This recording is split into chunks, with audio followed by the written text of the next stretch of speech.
Cordial saludo. La presente exposición corresponde al reconocimiento de la autoinmunidad desde una descripción general.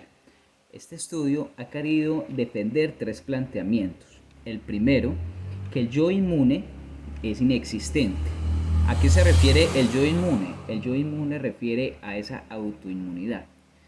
El segundo planteamiento consiste en poder comprender que el sistema inmunológico no se centra en la diferenciación de lo extraño y lo propio, es decir, no se centra en la diferencia del yo y del otro, sino que se centra en no ignorar lo propio del organismo, pero tampoco atacar lo extraño o los agentes patógenos que empiezan a incorporarse en el cuerpo, en el organismo del huésped. Y el tercer planteamiento es poder decir y establecer de que la autoinmunidad es un proceso normal de la autorregulación de enfermedades, de la autorregulación de patologías.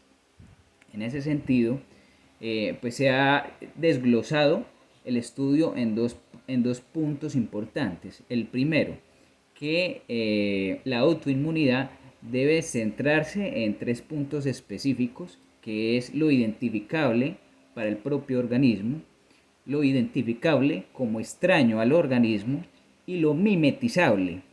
Y estos tres puntos convergen en una pregunta clave que es determinar qué significa lo extraño para el cuerpo, para el organismo. Y en ese mismo sentido, pues establecer una serie de reflexiones que nos ayuden a comprender el sistema inmunológico desde otras ópticas. ¿Cuáles otras ópticas? Que no solo se abarque el sistema inmunológico desde sus tareas básicas como la preservación de la identidad del huésped, sino, y de la misma autorregulación o integralidad del hospedador, sino también que el sistema inmune nos permita correlacionar, digamos, las respuestas que se dan en torno a una nueva reflexión del para qué o el por qué del funcionamiento del sistema inmunológico. Vamos a ir desglosando el tema un poco más a fondo, iniciando con una pequeña reflexión. Se ha querido establecer o relacionar dentro del estudio que una de las teorías que ayuda a comprender la respuesta inmunológica o el complejo inmunológico es a partir de la historia de Ricitos de Oro y los tres ositos. La historia más o menos va de la siguiente manera. Llega Ricitos de Oro a una casa, a la casa de los tres ositos, papá oso, mamá oso y el bebé oso. Encuentra la casa sola y ella ve tres sillas, ve tres sopas y ve tres camas. Lo que hace Ricitos de Oro es sentarse en la silla más grande que había, pero no es de su agrado, no es de su comodidad. Después se sienta en la silla más pequeña, pero tampoco es de su comodidad, fuera de eso daña la silla. Por el contrario, se sienta en la silla mediana, que efectivamente resulta ser para su total agrado. Asimismo, ve las tres sopas que hay encima de la mesa, toma unas cucharadas de la sopa más caliente, pero lógicamente se quema y decide no tomarla, toma de la sopa más fría, pero tampoco es de su agrado, así que decide tomar la sopa que está, digamos, aclimatizada. Una vez que Ricitos de Oro logra sentarse en la silla de su agrado, logra tomar la sopa de su agrado, pues se dirige hacia las camas. No se acuesta en la cama más grande, pero tampoco se acuesta en la cama más pequeña. Se acuesta en la cama mediana donde se siente cómoda. Y es allí donde se acuesta y descansa. Después de un par de horas, llega toda la familia oso, papá oso, mamá oso y bebé oso, y encuentran a Ricitos de Oro acostada. Y en ese momento la despiertan. Y no solo es un despertar para Ricitos de su profunda, digamos, de su profundo descanso, sino que también es un despertar de reacciones para los osos, para la familia oso. Y asimismo, desde esa analogía, se basa la respuesta o el complejo inmunológico. Cuando se despierta a ricitos de oro es el momento en el que el sistema inmunológico se percata de que hay un agente extraño, un agente patógeno dentro del organismo que ya ha pasado por entrar a una casa, por tomar la silla que más le ha gustado, por tomar la sopa que más le ha gustado y por tomar la cama que más le ha gustado y está en su zona de confort. Y en ese momento es donde el sistema inmunológico se percata de efectivamente no solo identificar un agente entre comillas extraño, sino también establecer una respuesta hacia este. Y es ahí donde empezamos esos grandes dilemas, o al menos desde el estudio relacionado, a decirnos qué es lo extraño y cómo funciona el sistema inmunológico y la misma autoinmunidad. A partir de ese punto es importante comprender que el ambiente, provee a este agente patógeno de aquellos beneficios que le ayudan a incorporarse dentro de este organismo, aquellos beneficios o aquellos factores ambientales que le ayudan a Ricitos de Oro a poder entrar a la casa, ¿sí? Y en ese sentido, cuando Ricitos de Oro entra a la casa, cuando el agente patógeno entra a nuestro organismo, es ahí donde se desatan varios dilemas. El primero consiste en definir cuál es la identidad del organismo. El segundo, definir hasta qué punto un agente se convierte en extraño y hay que combatirlo, y hasta qué punto un agente se convierte en tolerable. Ahí, se plantea de que la identidad se ajusta, el organismo ajusta su propia identidad a medida que responde a lo largo de diversos y continuos comportamientos para adaptarse a los desafíos, a estos agentes, a estos ambientes. Y la identidad, está o se plantea que está determinada por un contexto muy particular. Es decir, que este contexto particular básicamente trata de estas respuestas en consecuencia a los hechos, en consecuencia a esas extrañezas intrínsecas que se dan dentro del organismo. Desde ahí también se plantea de que el sistema inmunológico ve a un antígeno no solo extraño, sino también doméstico.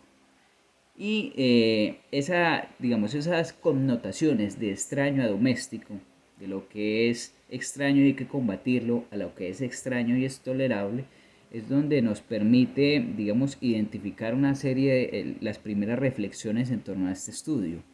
¿Qué es extraño para el cuerpo?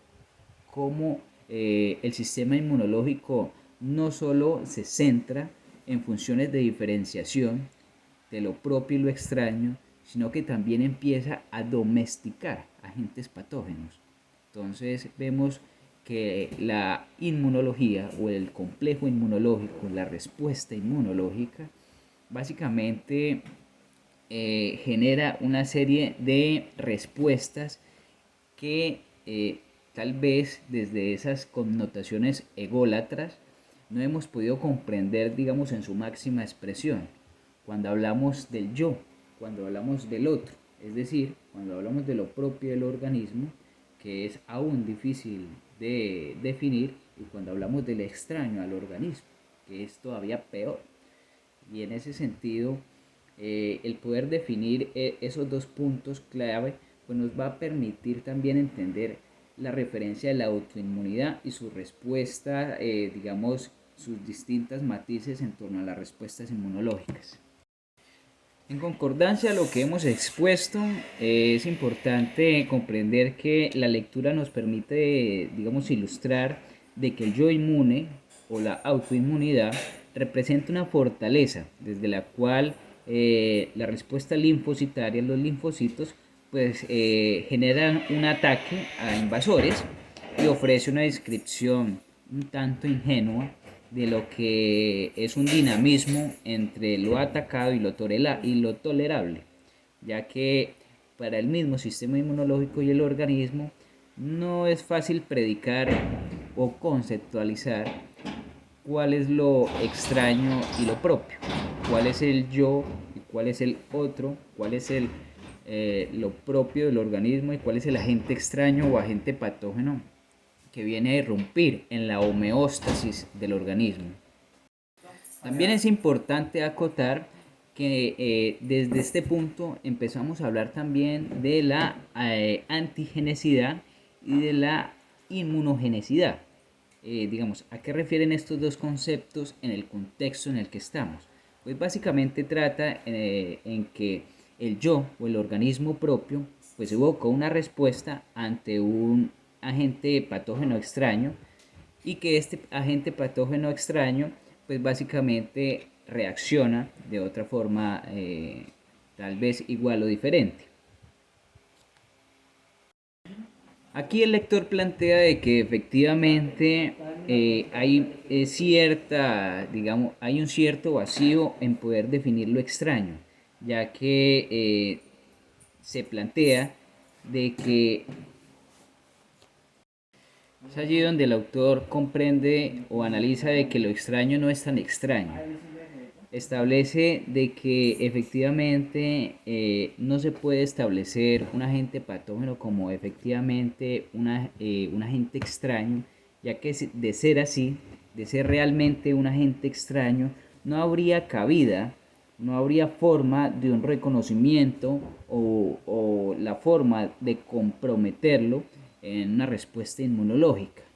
Y es, digamos, una teoría razonable debido a que efectivamente desde la respuesta que se da, desde la respuesta linfocitaria, a partir de los agentes y desde esas células presentadoras de antígenos, pues básicamente se establece de que no hablamos de un agente extraño, sino más bien de una perturbación del sistema. Eh, vamos, son hipótesis que se han querido plantear, pero a que no han tenido mayor trascendencia científica. Explícitamente nos habla el autor de que han sido, digamos, es, conceptos que no han dado pie a una verdadera hipótesis clara debido a una serie de factores que no permiten una correlación, pero de que de por sí nos ayuda a comprender desde una óptica diferente la predisposición del sistema inmunológico, no solo para el organismo propio, sino también con agentes o el exterior al organismo. Se podría tal vez argumentar que las reacciones conjuntas de todo el sistema inmunológico se reflejan, todavía reflejan, la distinción entre lo propio y lo ajeno, lo extraño, y que estas células anormales empiezan a perder esa posición como miembros legítimos del organismo, como miembros legítimos del anfitrión. En ese sentido, la línea que diferencia lo normal de lo anormal empieza a permanecer, no empieza, permanece borrosa y en algunos casos indeterminadas. Los linfocitos T se eliminan durante la selección y maduración en el timo.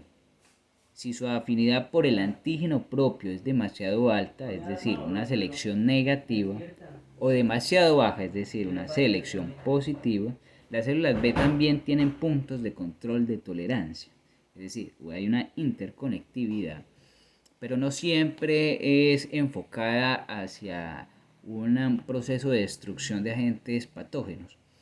Hay que tener en cuenta que el repertorio de la respuesta inmunológica y de la discriminación precisamente de lo propio y lo extraño se da a partir de unas células autorreactivas, las células T autorreactivas, que persisten después de la selección tímica, por lo que deben operar con otros mecanismos para mantener la tolerancia periférica.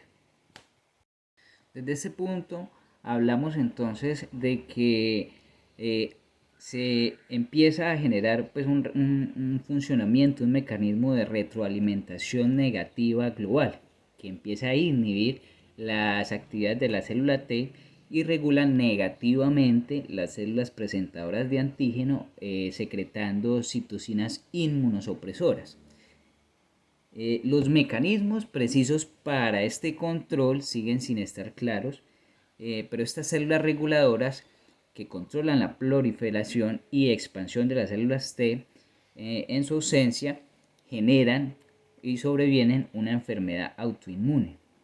De por sí, diversos estudios han concertado en que esa respuesta autoinmune debe en el déficit de linfocitos T o esa respuesta linfocitaria.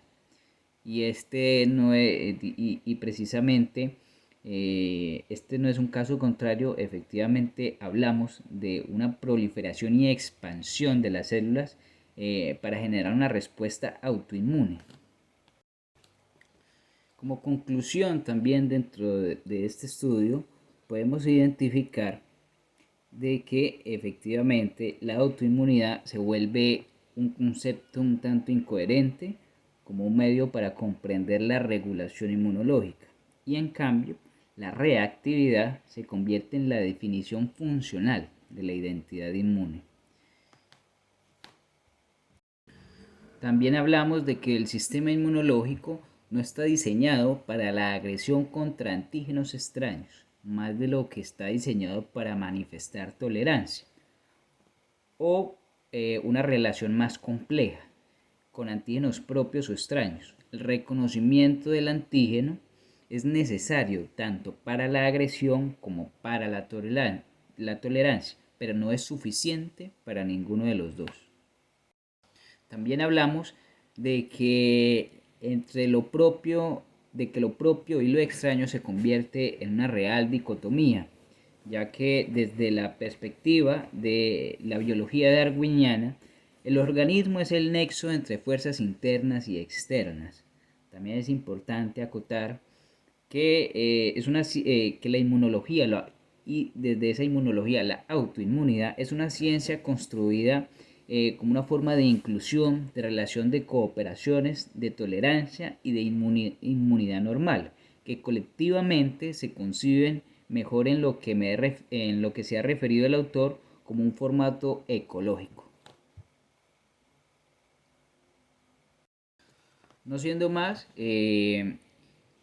espero que este estudio haya permitido sentar una reflexión en torno al comportamiento inmunológico de los organismos, y desde mi posición personal pienso que la autoinmunidad sigue siendo un campo inexplorado que de por sí ha sentado una base desde una esquina, pero sin ver otras realidades y otras ópticas de esa respuesta, por lo que la autoinmunidad sigue teniendo muchos vacíos, desde conceptos filosóficos hasta científicos, y que el presente estudio ha delineado de una forma muy filosófica, con el fin de que para el lector se construya una posición que induzca a unos nuevos replanteamientos científicos frente a esta materia. Muchísimas gracias.